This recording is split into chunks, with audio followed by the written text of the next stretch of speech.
আসসালামু আলাইকুম guys, welcome to my mini blog. আজকে আমি মায়ের হাতের কাউর পিঠার রেসিপি শেয়ার করব তোমাদেরকে।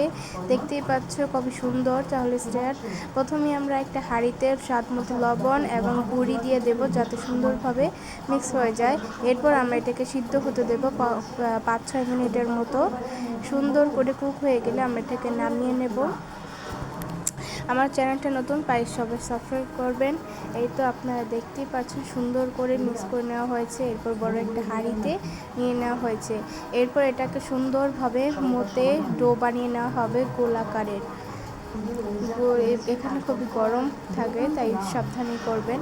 দেখতেই পাচ্ছেন খুব সুন্দর একটি ডো হয়ে গিয়েছে। এরপর এটাকে এখান থেকে একটু গুলি নিয়ে সুন্দর করে কাবাই পিঠার একটা শেপ দিয়ে দিতে হবে। দেখতেই পাচ্ছেন আমার আম্মু সুন্দর করে নিচ্ছে। এই তো দেখতেই পাচ্ছেন সুন্দর করে এই গুলিগুলো হয়ে গেছে। এরপর আমরা এটাকে সুন্দরভাবে একটা শেপ দিয়ে নেব। এই তো দেখতে, এই যে সুরক্ষণী হবে। এই যে দুইটা চিউনির মাঝখানে পিঠাটা ঠিক এইভাবে গোল করে করলেই সুন্দরভাবে শেপটা চলে আসছে।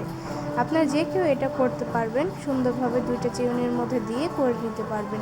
এখানে অনেক বলের মধ্যে দেখতে পাচ্ছেন অনেক। এরপর আমরা তেলের মধ্যে এগুলো সবগুলো ছেড়ে দেব। ছেড়ে দেওয়ার পর সুন্দরভাবে এটাকে ভেজে নেব আমরা। দেখতেই পাচ্ছেন আমি খুবই সুন্দরভাবে এগুলোকে আমার আম্মু ছেড়ে দিয়েছে।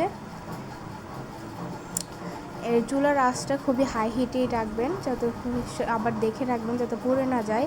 ঠিক এইরকম বাদামি কালারের একটা শেপ দিয়ে দিবেন। তো এটা নেক্সট পার্ট চাইলে অবশ্যই কমেন্ট করবেন। Thanks for watching this video.